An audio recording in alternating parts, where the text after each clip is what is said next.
오늘 아침 주요 일간지 일면을 보니까 이재명 대통령이 부동산과 전면전을 선포했다가 일면을 쫙 장식했어요.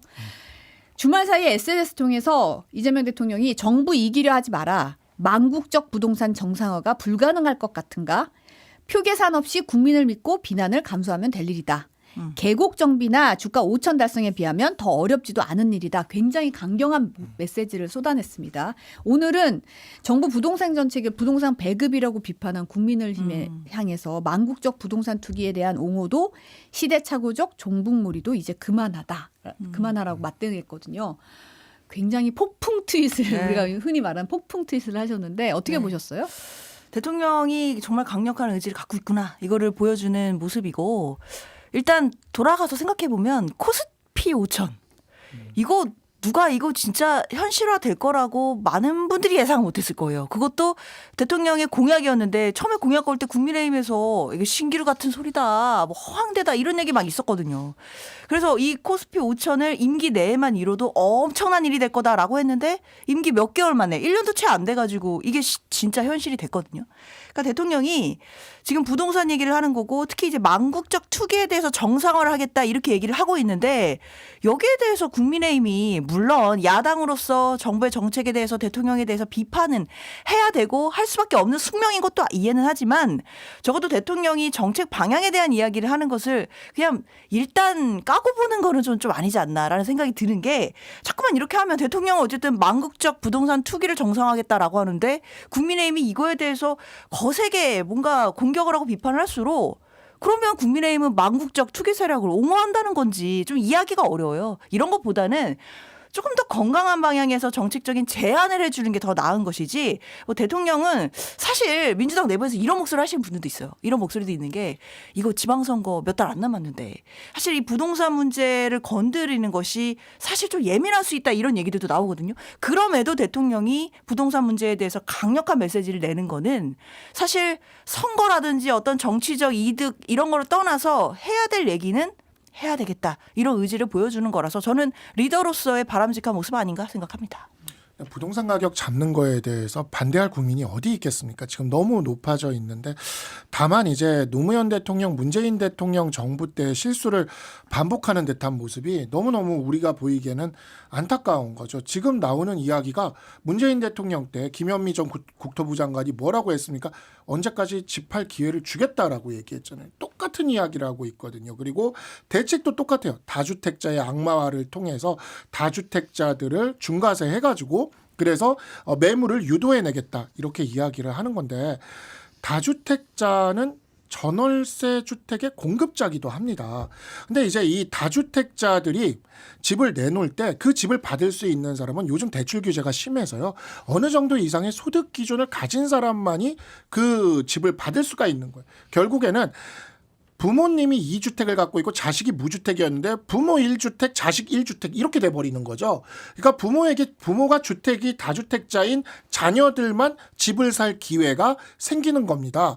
많은 흑수저들이나 서민들은 주택을 살 돈이 없고 그다음에 대출을 할 만큼 충분한 소득을 DSR 규제라는 거 주택담보대출 한 번이라도 내보려는 사람들은 다 할 겁니다. 소득이 없어서 담보대출을 낼 수가 없어요. 그러면 이런 사람들은 어쩔 수 없이 전월세를 살아야 되는데 다주택자를 줄인다고 이렇게 해버리게 되면 그만큼 전월세의 물량이 줄어들게 되는 거예요. 전월세 물량이 줄어들게 되면 전세가와 월세가가 폭등을 하게 되는 거고 전세가와 월세가가 폭등을 하면 특히 월세가가 폭등을 하면 가처분 소득이 줄어들게 됩니다. 그러면 경기도 얼어붙게 되는 거죠. 근데 이러한 문제를 시장 원리로 하려고 하지 않고 또 시장이 정부를 이길 생각하지 말라고 하면서 다주택자를 악마화하고 세금을 중과세하는 방식으로 풀어가려고 하니까 노무현 문재인 대통령 때 2번의 실패를 또 반복하려는 이 모습이 좀 안타까워서 나오는 이야기라고 말씀드리고 싶습니다. 어떻게 생각하세요? 글쎄요.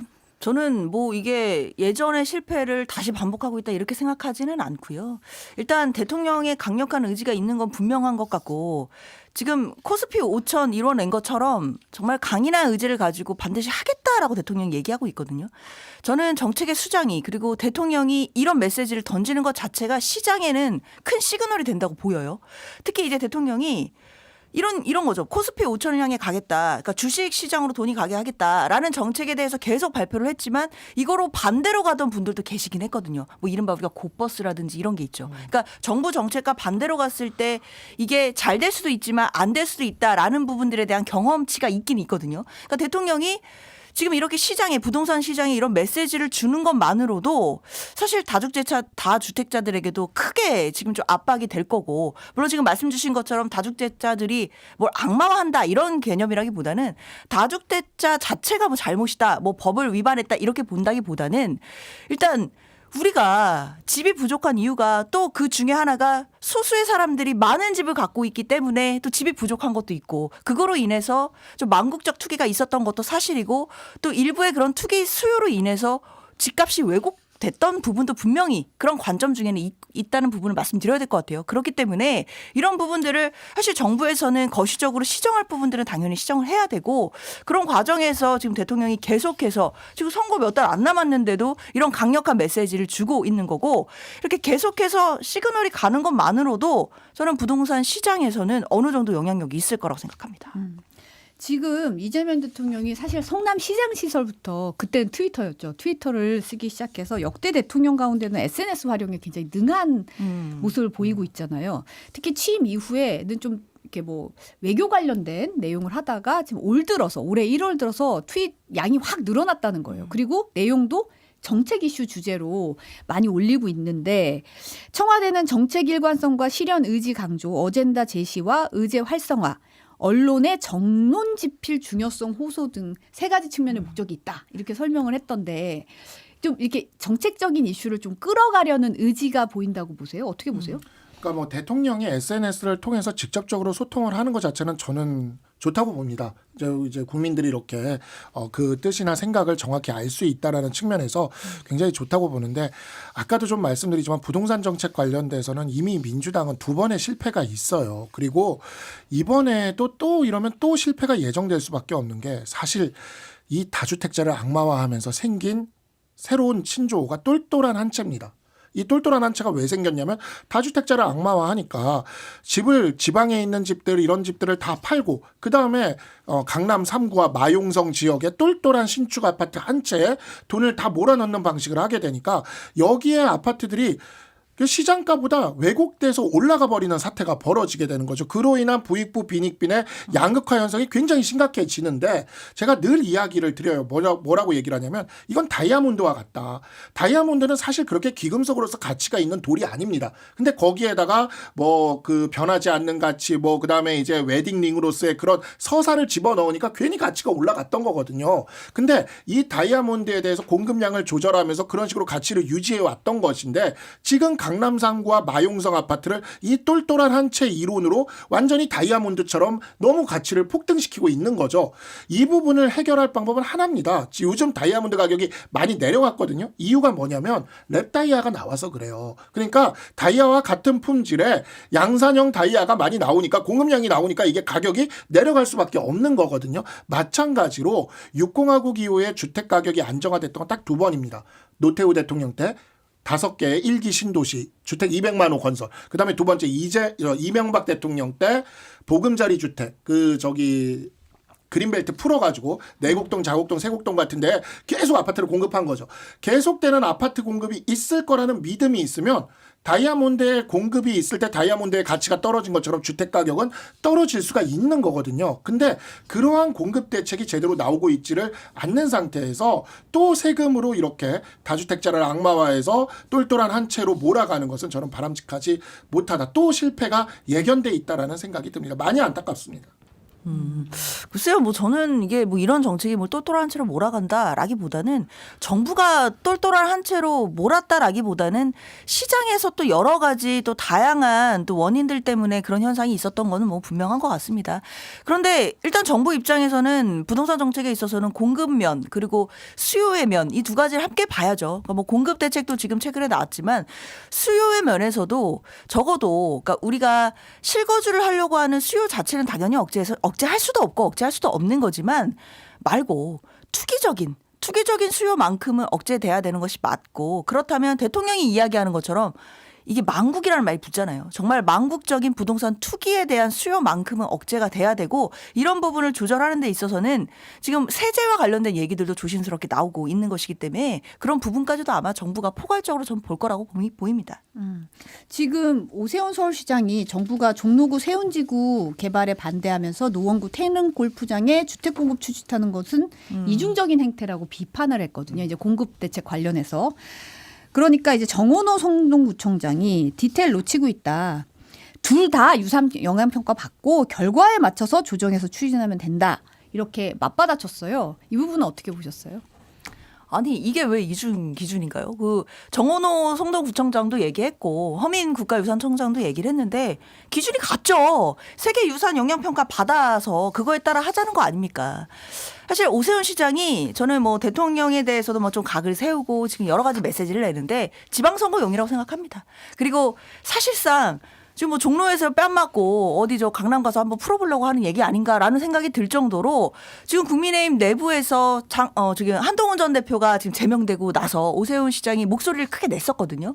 그때도 너무 늦었다라는 평가도 있었지만 어쨌든 목소리를 내고 장동혁 대표에 대해서도 이건 아니다라는 메시지를 냈지만 글쎄요, 뭐 크게 저는 반향은 없지 않나. 장동혁 대표도 이 목소리에 막 귀를 기울이고 것 같지는 않거든요. 그런 상황에서 오세훈 시장이 정부 여당에 대한 어떤 정책적인 것 이런 부분으로 각을 세우면서 본인의 좀 목소리를 키우고 또 체급을 키워 나가려고 하는 것 같지만 저는 뭐 예상대로 잘 되는 것 같지는 않습니다. 일단 정원호 성동구청장이 바로 이 부분에 대해서 이거 유선 영향평가 받아서 하면 되는 건데 이걸 뭐 이중잣대로가 하냐 뭐 지금 디테일이 부족하다 이런 지적을 바로 하고 나오거든요. 이렇기 때문에 오세훈 시장은 지금 당 내부에서도 그리고 지방선거를 치러야 되는 상황에서 또 당 외부에서도 지금 좀 잘 안 풀리는 거 아닌가 스텝이 꼬였다라고 생각 드네요. 그냥 이거는 종묘에 대해서 그렇게 반대를 해놓고 태릉 실시에 대해서 막 공급을 늘리겠다고 하니까 종묘랑 태릉은 둘 다 문화유산인데 이게 왜 이중 기준이냐라는 그냥 당연한 그런 질문인 것 같고요. 이 부분에 있어서 저는 좀 그런 생각이 들어요. 뭐냐면 양질의 주택을 국가가 주도적으로 계속해서 공급해 주겠다라는 시장에 확신을 주면 아파트에 대한 그 기대 심리와 가치가 떨어지게 됩니다. 그렇게 시장 가치를 떨어뜨리는 방식으로 가야 된다고 생각을 하거든요. 근데 직주 근접이라는 측면에서 생각을 했을 때 종묘는 광화문 지구가 바로 붙어 있기 때문에 굉장히 양질의 주택이 공급되는 지역이에요. 태릉에 비하면. 근데 거기 태릉은 주택은 좀 아니잖아요. 물론 그렇긴 한데 이제 같이 섞여서 들어갈 수가 있죠. 오피스텔이나 이렇게 들어가게 되면. 그러니까 이러한 부분에 있어서 우리가 그 종묘랑 태릉을 다르게 이렇게 가져갈 이유가 없다라고 이야기를 한 거고 그와 같은 좀 신뢰를 국가가 좀 줬으면 좋겠어요. 올해 서울에 분양이 예정돼 있는 그 세대수가 거의 역대 최저급이에요. 그러니까 공급이 이렇게 적은데 당연히 지금 이 수요가 있는데 가격이 안 오르겠습니까? 시장 원리에서. 그래서 이 부분만큼은 지금 이렇게 다툴 게 아니라 좀 초당적으로 주택 공급을 늘리는 방법에 대해서는 조금 그 협의를 해서 나갔으면 좋겠다. 주택 가격은 지금 망국적으로 올랐다는 거에 대해서는 전 국민이 공감을 하고 있을 거라고 생각합니다. 지금 이거 합당 얘기로 좀 넘어가 볼게요. 민주당 내에 이해찬 전 국무총리의 장례가 끝나니까 이제 이 합당을 둘러싼 갈등이 좀 불이 다시 붙고 있는 모양새가 좀 보이고 있는데 친명 한준호 의원이 어제 기자회견 열어서 합당 제안 여기서 멈춰주시기 바란다. 공개적으로 요구했잖아요. 오늘 열린 민주당 최고위원 회의에서는 이현주, 황명선, 강득구 최고위원이 일제히 반기를 들면서 공개 설전이 또 오갔습니다. 이현주 최고위원 발언이 꽤 셌는데 이 사안의 정치적 본질은 대통령 지지율이 매우 높고 대통령의 권한이 강력한 임기 초반에 2인자, 3인자들이 판을 바꾸고 프레임을 바꿔서 당권과 대권을 향한 욕망, 본인들이 간판이 되려는 욕망이 포출된 결과라고 꼬집었거든요. 굉장히 강한 표현을 정청래 대표 면전에서 썼어요. 그러니까 정청래 대표가 이거 당대표로서 합당 제안한 거지 합당 결정하거나 합당 선언한 거 아니다. 전당원 투표로 결정해야 한다고 밝혔거든요. 당내 분위기는 어때요? 어수선하죠. 어수선하죠. 지금 뭐 최고위원들 사이에서도 지금 아주 날카롭고 어쩌면 굉장히 거친 표현들이 오고 가는 상황이고 어제는 한준호 의원이 이 부분을 멈춰달라라고까지 기자회견을 한 상황이거든요. 아무래도 이제 뭐 명분 측면에서는 이제 합당을 해서 하나가 돼서 더 힘껏 싸우고 그리고 지방선거에서 압승하고 그리고 이재명 정부의 성공을 뒷받침하자라는 부분에 대해서 통합해야 된다라는 명분에서는 뭐 누가 저는 뭐 반대를 하시겠습니까? 근데 다만 지금 여러 가지 그 과정에서 뭐 시기적인 부분이라든지 뭐 절차적인 부분이라든지 이런 부분에서 문제를 삼으시는 분들의 목소리가 계속해서 나오는 것 같아요. 근데 이제 정청래 대표도 오늘 이야기를 했지만 뭐 예전에도 계속 그런 얘기를 했습니다. 이 합당을 제안한 것이 말 그대로 제안인 것이지 거기서 모든 결단이 끝나는 건 아니었거든요. 당원들의 이야기라든지 그리고 국민들께서 이런 과정을 어떻게 바라보시는지 저는 그 시각도 굉장히 중요하다고 보입니다. 국민들이 바라보시기에 조국혁신당과 민주당이 만약에 합당을 한다라고 한다면 정말 큰 대의명분을 향해서 합당을 해서 우리 정치 발전에 정말 시너지를 나겠구나 이런 모습을 보여드려야 되는 것인데 그렇지 않고 기대에 어긋나게 된다라고 한다면 사실은 국민들 보시기에 또 실망을 드릴 수 있기 때문에 국민들이 바라보시는 관점 그리고 당원들이 또 수기 과정을 거쳐서 얼마나 또 당원들의 목소리를 반영하는지 이런 부분들을 다 살펴야 된다고 생각 들고요. 그래서 대표가 공론화를 하겠다라고 하고 뭐 나아가서는 전당원 투표가 있겠지만 그 전까지는 여러 의견들을 수렴하고 경청하는 과정은 분명히 있어야 된다라는 생각은 드네요. 예. 이현주 의원이랑 양양자 의원이 지난 총선에서 우리가 서로 교환을 한 느낌인데 이현주 의원의 결기 자체는 조금 부럽다는 생각이 듭니다. 우리 양양자 의원이 우리 최고위원회의에서 했던 거를 생각을 하면 기권을 했죠. 예, 우리 당이 약간 손해를 보지 않았나. 이현주 의원의 이런 용기, 결기는 약간 조금 민주당이 득을 본 게 아닌가라는 생각이 좀 들 정도인데 저희는 이제 밖에서 바라보기에는 좀 그런 거죠. 이게 이제 진짜 제가 지난해 만든 공전의 히트를 친 명청 교체기가 현실화되고 있구나. 그래서 정말 계속 끊임없이 부인했지만 사실 이렇게 드러나고 있지 않습니까? 명청 교체기라는 것이 드러나고 있고 또 하나 굉장히 좀 저희가 흥미롭게 보는 측면은 이 부분이 결국 지방선거 이후에 총선 공천권을 가지는 민주당 전당대회와 바로 연결된 것 같다. 결국엔 그 전당대회 룰과 관련된 이것도 마찬가지지만 연결된 것 같다라는 생각이 들고 그것이 한 가지 굉장히 잘 드러난 게 이번에 이해찬 전 총리 장례식에서 예. 김민석 총리께서 인터뷰를 했는데 너무 재밌는 인터뷰를 하시더라고요. 당대표는 로망. 그 유튜브에서 한 거죠. 그때 유튜브에서, 그게 이제 유튜브에서 거기서 한 거죠. 네. 당 대표는 로망이라는 요 굉장히 재밌는 그 인터뷰를 제가 보면서 이 싸움이 쉽게 끝나지 않겠다라는 생각이 들었고 그런 과정에서 결국에는 합당이라는 것에 대한 전당원 투표로 가지 않을까 싶은데 이게 52대 48 뭐 이렇게 만약에 결론이 난다면 어쨌든 정청래 대표에게는 상당한 타격이 될 수도 있겠다는 생각이 들었습니다. 일단 그리고 오늘 10시부터 지금 중앙위원 투표가 있어요. 1인 1표제 네. 관련해서 중앙위원 투표가 아마 내일까지 이루어질 건데 그 투표 과정도 좀 지켜봐야 될 것 같습니다. 결과가 나오고 나면 그 부분에 대한 부분들이 어쩌면 이제 합당과 물론 직접적인 연결은 아니지만 그렇다 하더라도 지금 중앙위원들의 어떤 의사나 이런 부분들을 좀 표명해 볼 수 있고 또 가늠해 볼 수 있기 때문에 일단 볼 수 있을 것 같고 그걸 넘어서서 일단 지도부가 당원들의 의견들을 많이 좀 더 수렴하는 과정은 또 충분히 거쳐야 되겠다라는 생각이 드는 것이 지금 당내에서 그리고 우리 지지자분들께서도 조금씩 의견들이 갈려서 지금 여러 가지 설전들이 오고 가고 있는 부분들이 있거든요. 이제 그런 부분들이 건강하게 하나로 또 모아지고 이 목소리가 결국에 당의 미래를 위해서 또 플러스가 되기 위해서는 정말 또 충분한 그런 과정들이 있어야 되기 때문에 또 경청하는 과정, 공론화하는 과정 이런 부분들은 충분히 있을 거다. 이건 좀 기다려 보셔도 된다라고 말씀드립니다. 근데 사실은 이제 1인 1표제 얘기를 네. 하셨는데 이 부분이 정청래 대표의 핵심 공약이었고 그렇죠. 지난번에는 문턱을 못 넘었어요. 중앙위 문턱 부결됐습니다. 부결됐죠. 그런 상황에서 지금 다시 오늘 오전 10시부터 내일까지 이제 온라인으로 진행이 될 텐데 그럼 이게 사실은 1인 1표제에 관련된 것과 합당과 또 정청래 대표의 연임과 이게 다 그냥 좀 어떻게 보면 이렇게 연결이 돼 있는 것 같아요.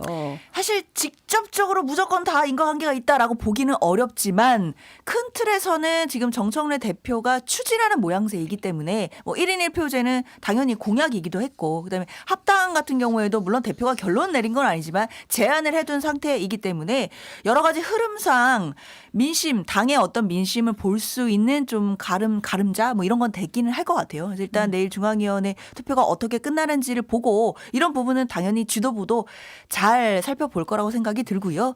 뭐 이것과는 별도로 말씀드린 것처럼 당원들이 지금 의사 표현을 막 분출하고 있는 상황이기 때문에 이런 부분들을 충분히 다 들어야 된다, 소통해야 된다라고 생각합니다. 근데 이런 와중에 조국혁신당 황운하 의원이 이제 방송에서 조국혁신당 조국 대표 공동대표 발언한 걸 두고 한 국무위원이 민주당 의원에게 보낸 텔레그램 메시지 이것도 공개돼서 좀 논란이잖아요.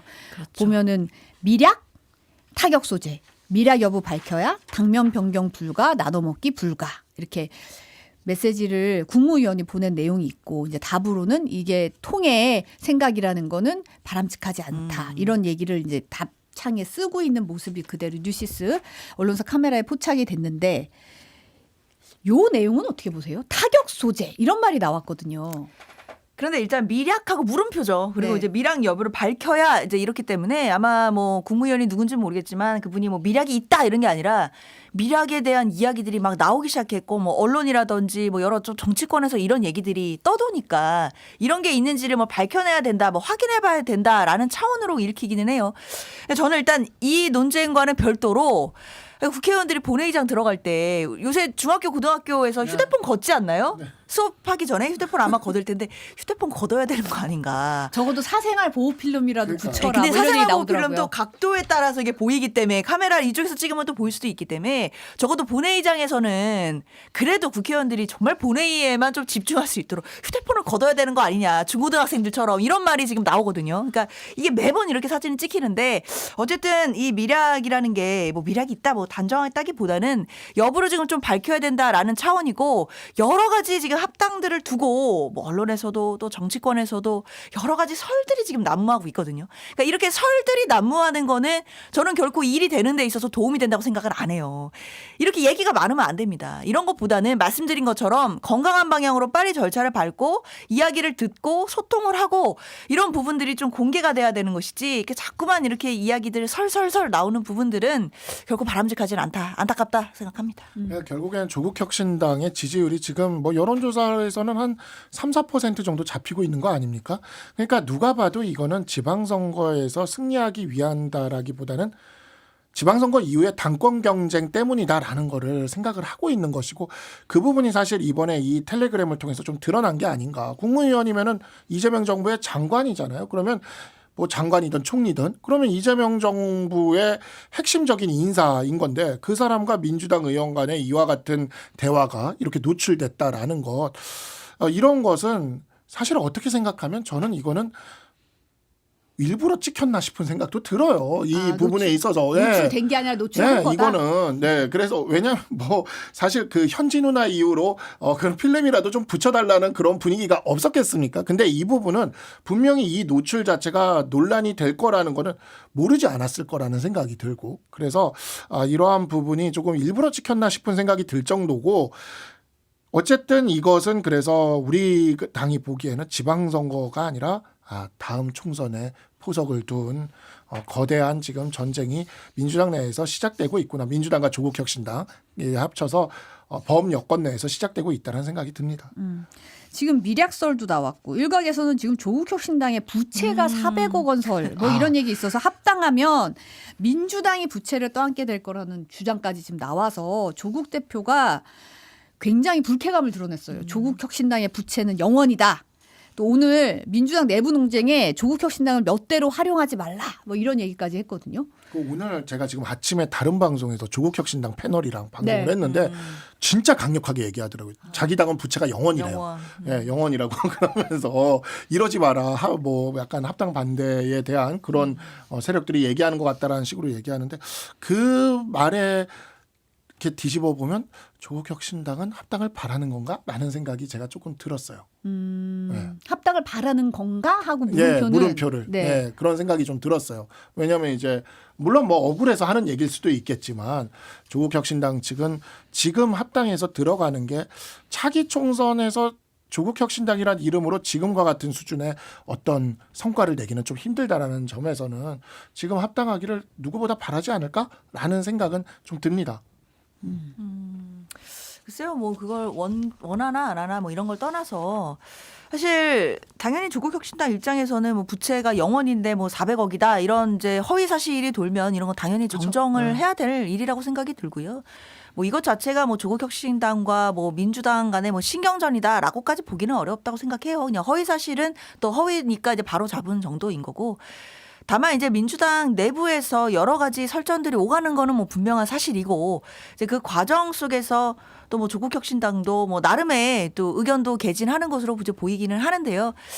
빨리 좀 정리가 돼야죠. 빨리 정리가 돼야 되는데 근데 이게 빨리 돼야 된다는 말씀이 뭐 절차고 뭐고 없고 그냥 빨리 가야 된다 이런 뜻이 아니라 자꾸만 이런 설들 그리고 이제 언론에서 보도를 하거나 외부에서 바라볼 때 뭐 민주당 내부에 엄청난 분열이 있고 뭐 계파 갈등이 있는 것처럼 벌써 지금 박 변호사님도 그렇게 말씀을 주시잖아요. 근데 솔직히 전 내부에서 볼 때 뭐 그렇게 심각하게 무슨 갈등이 있거나 이렇게 보이지는 않거든요. 결국에는 다 잘 되자고 하는 일이고 우리가 하나로 가서 어떻게 선거에서 더 압승을 할 것인가 그리고 이재명 정부의 성공을 어떻게 더 크게 뒷받침할 것인가 이런 부분에 대해서 다 머리를 맞대자는 것이지 그거에 대한 방법론이 조금 다르다 이런 것뿐이거든요. 그러니까 그런 과정들을 저는 뭐 지도부가 리더십을 잘 발휘해서 이런 부분들에 대해서 당원들의 뜻도 모으고 또 구성원들의 뜻도 자연스럽게 모아가는 과정이 있을 거다 그렇게 생각합니다.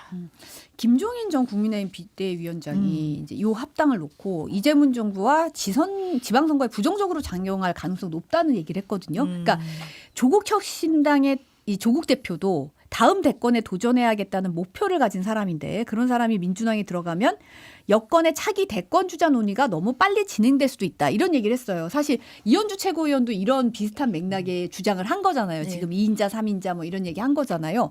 요 평가는 어떻게 보세요? 아무래도 진짜 그렇게 생각할 여지가 있죠. 제가 작년에 이제 명청교체기를 만들고 그 다음에 만든 말이 명청조 삼국시대였는데 이거는 별로 뜨질 못했어요. 처음 들어봤어요. 조국혁신당 그러니까 명청교체기는 굉장히 히트를 쳤는데 명청조는 조국혁신당이 존재감이 점점 사라지면서 안 받더라고요 힘이. 근데 이번 합당 논의는 확실히 조국혁신당에게는 도움이 되는 것 같다. 조국혁신당의 존재감이 점점 좀 사라지고 있었거든요. 그러니까 뭔가 정책적인 면에서의 차별성도 사라졌지. 그다음에 그 성비 사건과 관련된 논쟁이 일어났지.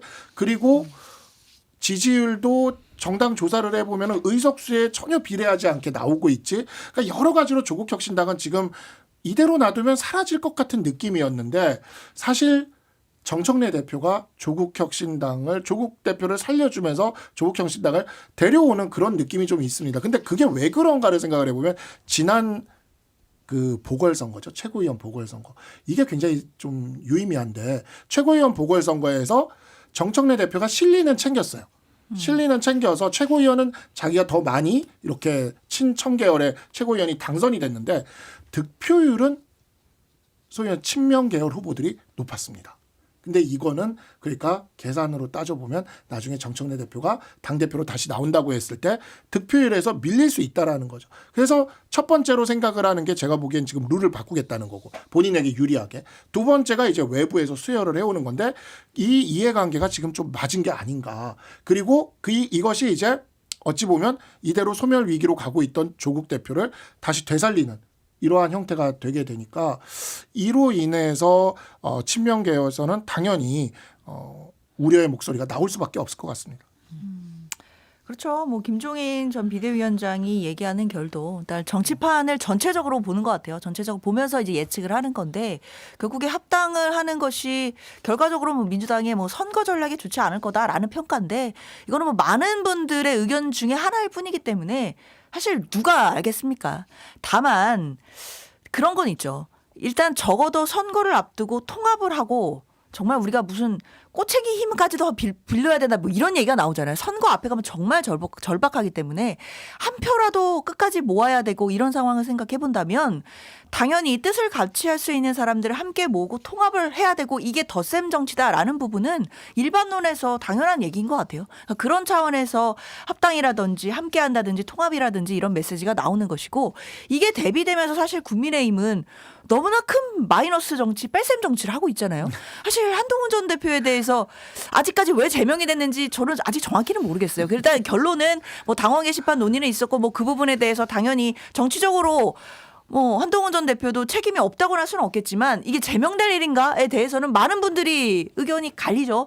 그런 상태에서 지금 지방선거 몇 달 앞두고 그렇게 큰 뺄셈의 정치를 하고 있는 국민의힘에 비할 때 민주당은 그래도 진영의 통합 정치를 하려고 하고 또 합쳐가려고 하고 손을 하나라도 더 보태려고 하는 것이기 때문에 이 과정은 저는 선거 과정에서는 국민들이 보시기에 좋은 방향이지 뭐 김종인 위원장이 이야기하는 것처럼 뭐 무조건 전략적으로 별로 안 좋을 거다 이렇게 보기는 어렵다고 생각합니다.